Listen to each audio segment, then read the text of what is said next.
సిరిధాన్యాల గురించి రెండు విషయాలు తెలుసుకుందాం. సిరిధాన్యాలు అంటే సజ్జలు, జొన్నలు, రాగులు, కొర్రలు, అరికెలు, ఊదలు, వరిగెలు, వీటినే సిరిధాన్యాలు అంటారు.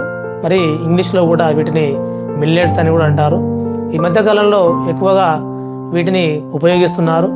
వీటి వల్ల ఉపయోగాలు ఏంటంటే మనకు రక్త ప్రసరణ వ్యవస్థ బాగా మెరుగుపడుతుంది, మరియు బరువు తగ్గడానికి చాలా అవకాశాలు ఉన్నాయి, మరియు మధుమేహం అదుపులో ఉంటుంది.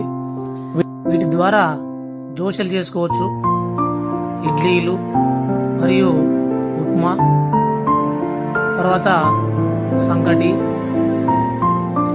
వీటి ద్వారా మనం అన్నం కూడా వండుకోవచ్చు. మనం నిత్యం బియ్యంతో ఏ విధంగా అయితే అన్నం వండుకుంటామో అదేవిధంగా అన్నం వండేటప్పుడు మనం అందులో క్యారెట్ ముక్కల్ని యాడ్ చేసుకోవచ్చు. తర్వాత పాలు, పెసరపప్పు మరియు మునగాకును కూడా మనం యాడ్ చేసుకుంటే చాలా బాగుంటుంది.